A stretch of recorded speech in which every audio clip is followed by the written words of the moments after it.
A paz do Senhor, meus irmãos.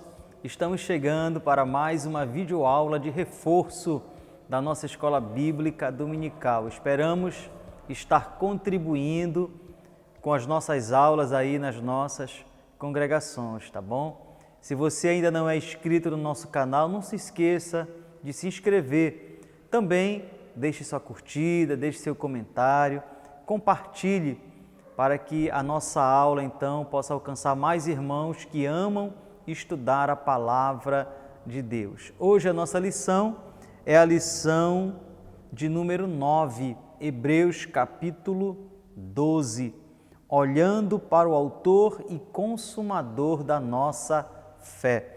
Os nossos objetivos: ressaltar o valor da perseverança, direcionar o nosso olhar para a pessoa de Cristo e valorizar a disciplina cristã, tá bom? Então, a nossa aula será toda baseada aí nesses nossos objetivos, tá certo?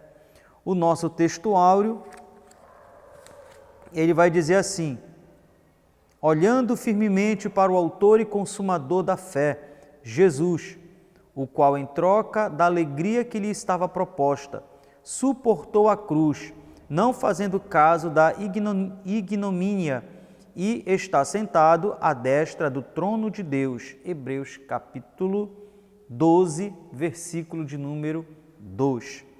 A nossa verdade prática: fixando os olhos em Jesus e desviando-os das circunstâncias e de nós mesmos e das outras pessoas, alcançaremos a vitória. Então, os nossos olhos precisam estar fitos em Jesus, tá bom? Vamos então para a nossa introdução, em que nós precisamos pensar um pouco no capítulo anterior, em que nós estudamos sobre os heróis da fé. Nós vimos que eles receberam o testemunho de Deus, agora eles servem como se fossem testemunhas para os irmãos a quem a carta foi escrita, e, é claro, para nós também. Esta ligação, ela fica muito evidente, pois o capítulo 12, ele já inicia com um portanto, fazendo uma ligação com o capítulo anterior, especialmente com o último versículo. Fica evidente também que os heróis da fé do capítulo 11, eles são o que o autor chama de a nuvem de testemunhas no capítulo 12. Eles são agora como os espectadores de uma grande arena, como se eles estivessem observando o progresso dos cristãos na carreira da vida cristã. É claro que isso não acontece, é apenas uma ilustração. É como se o testemunho deles ficasse ecoando, passando por todos os cristãos e chegando até nós hoje. Então, assim como eles perseveraram, assim como eles venceram as mais duras provações, os cristãos também de todas as épocas são exortados a seguirem os seus exemplos, especialmente o do nosso maior exemplo, o autor e consumador da nossa fé, o nosso sumo sacerdote, Jesus, tá bom? Então, o nosso tópico 1 vai dizer a atitude do cristão. Hebreus capítulo 12, do versículo 1 ao versículo 4. Diz assim: se todos os heróis do capítulo anterior já chegaram, nós também chegaremos. Mas são necessárias algumas atitudes. Então, vamos estar falando agora sobre estas atitudes nos nossos 3 subtópicos que seguem, tá bom? Então, nosso subtópico 1 vai dizer: deixando o embaraço e pecado. Hebreus capítulo 12, versículo 1, a parte A. Portanto, também nós, visto que temos a rodear-nos tão grande nuvem de testemunhas, desembaraçando-nos de todo o peso e do pecado que tenazmente nos assedia. Vejam só, irmãos, o escritor, ele vai comparar então a vida cristã à de um corredor. É preciso uma disciplina muito além de uma pessoa normal. Essa disciplina, ela inclui treinamentos forçados, boa alimentação, repouso, renúncia e outras coisas mais, né? Agora, de nada adianta toda a preparação do corredor se no dia da corrida ele correr com algo que lhe atrapalhe, tipo roupas, mochila, sapato desconfortável ou algo parecido. Então, o escritor exorta os corredores de Cristo a se desembaraçarem de todo o peso e do pecado que tenazmente nos assedia. A nova tradução da linguagem de hoje, ela vai trazer exatamente esse final aí, o pecado que tenazmente nos assedia. Ela vai traduzir da seguinte maneira, que se agarra firmemente em nós. Então nós precisamos deixar todo este pecado, tá bom? Mas vejam só, essa é uma avaliação pessoal, não é avaliar o outro irmão. Eu até devo ajudar meu irmão na carreira dele de forma sincera, de forma verdadeira, mas eu preciso, assim como um corredor bem disciplinado, fazer uma autoavaliação. O que pode estar me atrapalhando, às vezes, nem é pecado, mas está me atrapalhando. As preocupações, as muitas atividades, os entretenimentos, amizades. Então, tudo isso precisa ser avaliado. Também nós precisamos abandonar, deixar de lado todo o pecado. E isso não conseguimos por nós mesmos, só nos aproximando do Senhor com o coração quebrantado, disposto a ser transformado pela ação da Palavra de Deus e do seu Espírito Santo. O pecado, gente, ele atrapalha a nossa corrida, traz vergonha, traz aquele sentimento de culpa e aí o afastamento da congregação e um afastamento de Deus. Agora, pensemos em uma corrida de revezamento, em que o bastão ele vai passando de mão em mão. Os irmãos do Antigo Testamento correram a carreira que lhes estava proposta. Nossos irmãos para quem a carta foi escrita também já correram. Outros irmãos no decorrer da história da igreja completaram a sua carreira. Agora, a corrida continua. O bastão está na nossa mão. Somos nós que estamos correndo, mas a exortação continua a mesma. Desembaracemo-nos de todo o peso e de todo o pecado que tenazmente nos assedia. Tá certo? O nosso subtópico 2, então, correr com perseverança. Capítulo 12, versículo 1, a parte B. Corramos com perseverança a carreira que nos está proposta. Quantos começam uma maratona e não chegam ao fim? O esforço é muito intenso. Não é apenas físico, mas também mental. É preciso muita perseverança. Quantas vezes ouvimos de atletas que mesmo durante a corrida estão sentindo dores extremas, mas conseguem chegar ao final e até chegar ao pódio. E isso ocorre também em outras modalidades.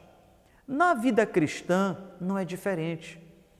Quantas pessoas que conhecemos que até começaram bem na carreira cristã, mas por algum motivo eles pararam ou estão embaraçados e não conseguem progredir, não conseguem avançar como deveriam.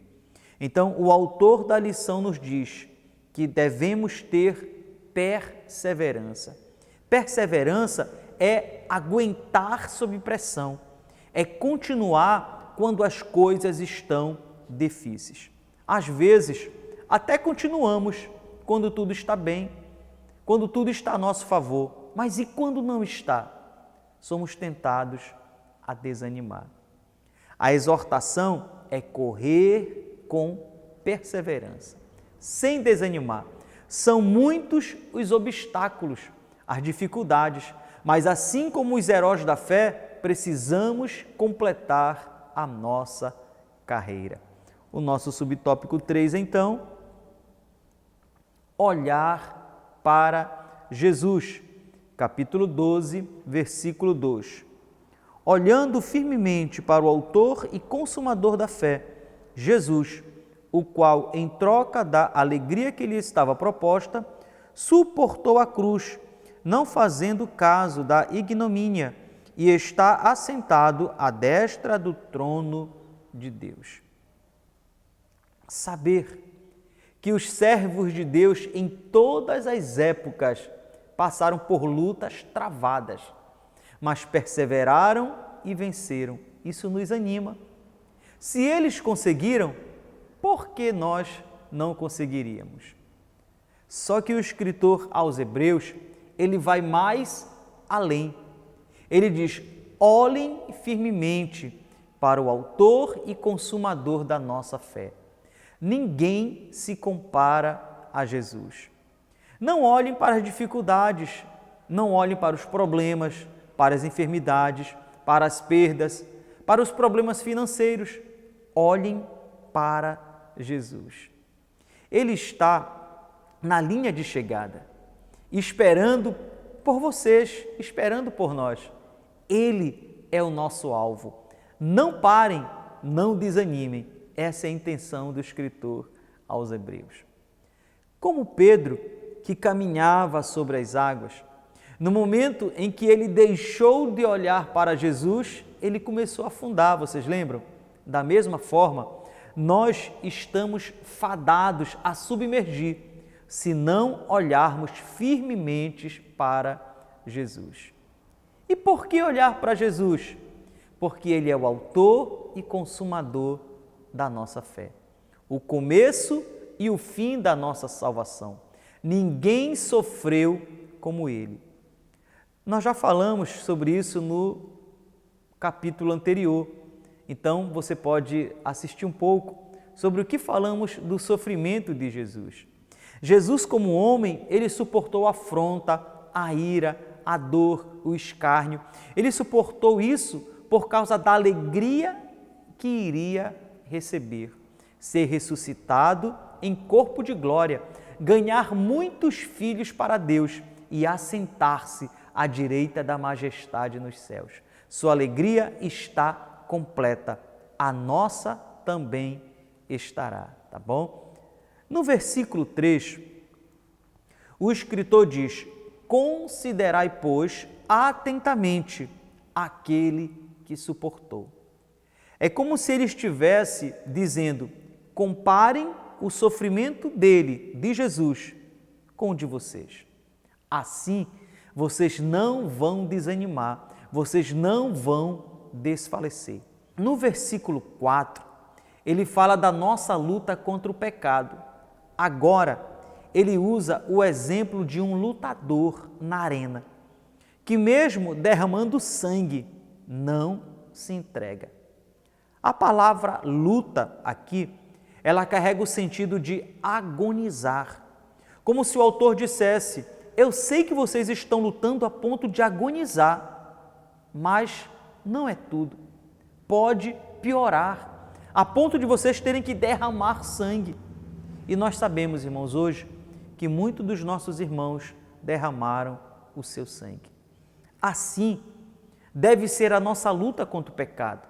Podemos até derramar sangue e morrer, mas não podemos ceder ao pecado. E aí nós temos o exemplo de Mesaque, Sadraque e Abdenego, que eles preferiram ser lançados na fornalha ao ceder ao pecado. E vocês sabem que Deus lhes concedeu o livramento. O nosso tópico 2, a disciplina cristã. Hebreus capítulo 12, do versículo 5 ao 13. Os pais disciplinam seus filhos, não porque gostam, mas porque é necessário, para que estejam preparados para a vida. Provérbios, no capítulo 13 e no versículo 24, a tradução da Nova Versão Internacional, ela vai dizer assim: quem se nega a castigar seu filho não o ama. Quem o ama não hesita em discipliná-lo. Deus, por vezes, Ele usa as circunstâncias da vida para nos corrigir. Não existe um filho, não é verdade, que goste de correção, que diga que gostosa essa correção, que bom que estou sendo castigado, que delícia. Mas o escritor, ele procura mostrar que somos corrigidos pelo Senhor, é porque somos seus filhos e Ele nos ama. O escritor aos Hebreus, ele vai usar, irmãos, 3 argumentos para que nós possamos entender e aceitar a correção divina. Vamos estudá-los nos próximos subtópicos, tá bom? Então, o nosso subtópico 1 vai dizer, prevista na Escritura, Hebreus capítulo 12, versículo 5. Estais esquecidos da exortação que como a filhos discorre convosco. Filho meu, não menosprezes a correção que vem do Senhor, nem desmaies quando por ele é reprovado. Hebreus capítulo 12, versículo 5. Os irmãos podiam estar pensando que as aflições que eles estavam passando era porque Deus os tinha abandonado ou não os amava. E isso acontece com a gente às vezes, mas não é verdade. A disciplina, ela faz parte do processo e ela está prevista. Então, nos versículos 5 e 6, o escritor ele vai usar Provérbios capítulo 3, versículos 11 e 12, para lembrá-los que a disciplina faz parte do relacionamento do Pai Celestial com seus filhos. O pastor Hernán Dias Lopes, ele fala da frase estais esquecidos como de um esquecimento proposital. Nós até sabemos porque estamos sendo corrigidos, mas preferimos esquecer, não prestar atenção no motivo pelo qual estamos sendo corrigidos e tirar lições, como se disséssemos, não estou nem aí. Também, no versículo 5, o escritor fala de não menosprezar a correção. Menosprezar, gente, é pior do que esquecer, é endurecer o coração, blasfemar, culpar a Deus pelo sofrimento. Isso acontece quando o filho, ao ser disciplinado, se volta contra o pai, se revolta e fica enfurecido. Em vez de quebrantar o seu coração e reconhecer que precisava ser corrigido. O autor da nossa lição, ele vai terminar esse tópico dizendo: punir é trabalho do juiz, a disciplina é tarefa do pai. Tá certo? O nosso subtópico 2, então, prova que somos amados. Capítulo 12, versículo 6. Porque o Senhor corrige a quem ama e açoita a todo filho a quem recebe. Veja, além do escritor mostrar que a disciplina ela faz parte do relacionamento do pai com o filho, ela também é uma prova do seu amor. Alguns irmãos naquela época e hoje também ainda podem ser um pouco imaturos para entender a ligação disciplina e amor. Pois, por vezes, nós também temos essas dificuldades. Mas veja, no versículo 2, que estudamos anteriormente, que mesmo o Filho por excelência, sem pecado, suportou o sofrimento. Logo, eles e nós também hoje devemos suportar.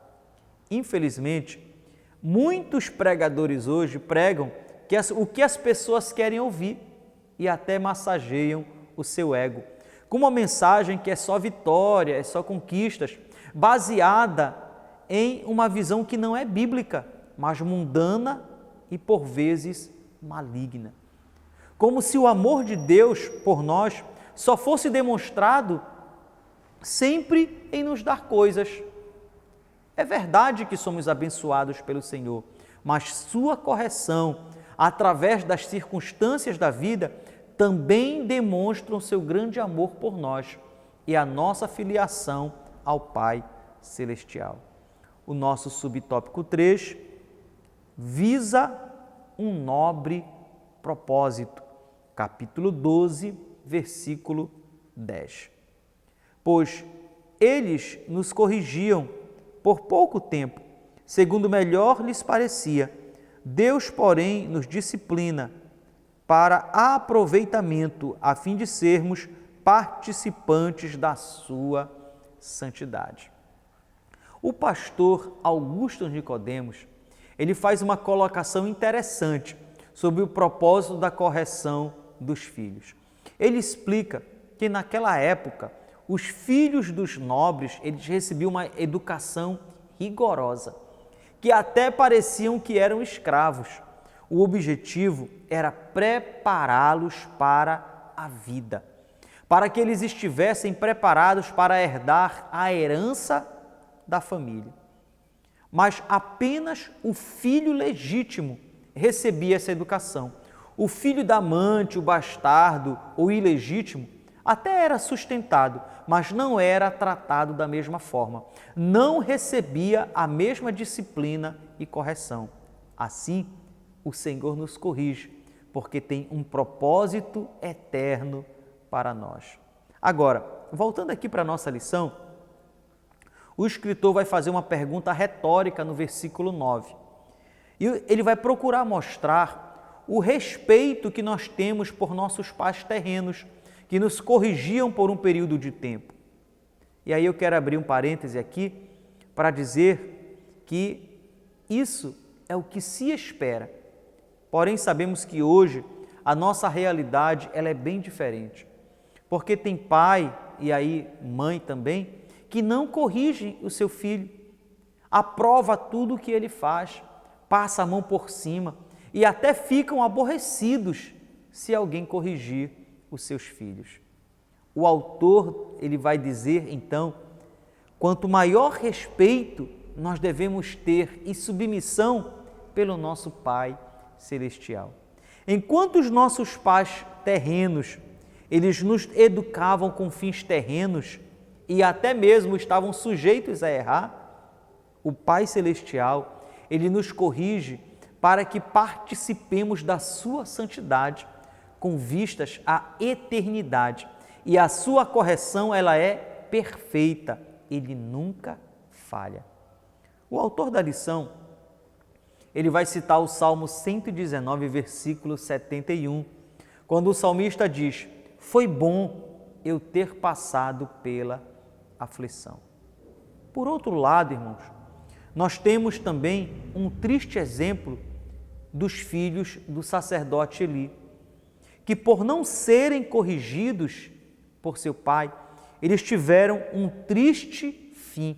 E você pode ver lá em 1 Samuel, no capítulo 3 e no versículo 13, tá bom? O nosso tópico 3, então, a decisão do cristão, capítulo 12, versículo 14 ao 29. A parte final do capítulo é também a parte principal. Aqui temos uma exortação à santificação, a evitarmos a amargura e a valorizarmos os privilégios espirituais. É preciso decidir, tá bom? O nosso subtópico 1, ser santo e evitar a amargura, capítulo 12, versículo 14. Segui a paz com todos e a santificação, sem a qual ninguém verá o Senhor. Nos versículos 12 e 13, o escritor torna a animá-los. No momento da disciplina, enquanto um filho pode não dar muito caso, o outro pode não valorizar, tem aquele filho também que pode desanimar, perder as forças.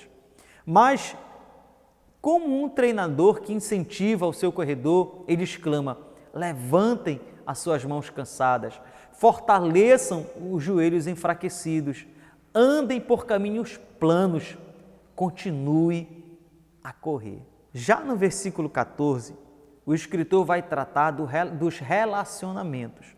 O primeiro, com as pessoas, ao dizer seguir a paz com todos. E também com Deus, quando ele refere-se à santificação. Neste sentido, paz e santidade estão associadas. Não pode haver verdadeira paz sem santificação. O comentário bíblico Matthew Henry, ele vai dizer que os sofrimentos têm o poder de azedar o espírito e intensificar a raiva. Vejam, irmãos, se nós andarmos de forma impaciente durante as aflições, inquietos, aborrecidos, por certo, em algum momento vamos descarregar tudo sobre alguém. Não vamos conseguir agir de forma pacífica com as pessoas. E pior, a amargura, ela contamina outras pessoas, causando um péssimo ambiente. Logo, nós precisamos de fé e paciência, da santidade de Deus, para que desta forma nós sigamos a paz com todos. É dever do cristão, mesmo em uma situação de sofrimento, buscar a paz com todos, até mesmo com aquele que possa ser o agente do seu sofrimento.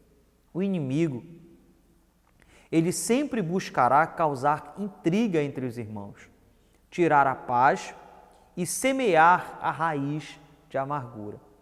Só por meio da graça o cristão pode vencer. Mas não é só isso. Precisamos também perseguir, desejar a santificação. Sabemos que ela é um processo contínuo. Não conseguimos sozinhos, é claro, só nos submetendo à palavra de Deus e à ação do Espírito Santo. E a maior recompensa à santificação é ver a Deus. O nosso subtópico 2, então, valorizar as coisas espirituais. Capítulo 12, versículo 16. Nem haja algum impuro ou profano, como foi Esaú, o qual, por um repasto, vendeu o seu direito de primogenitura. O comentário IESB, ele vai dizer o seguinte sobre Esaú: há quem imagine que um profano é um indivíduo blasfemo e obsceno, mas Esaú era um sujeito simpático, um bom caçador e um homem que amava seu pai. Teria dado um excelente vizinho, mas não estava interessado nas coisas de Deus. Ser profano é ser uma pessoa comum, que vive para o mundo e não para Deus.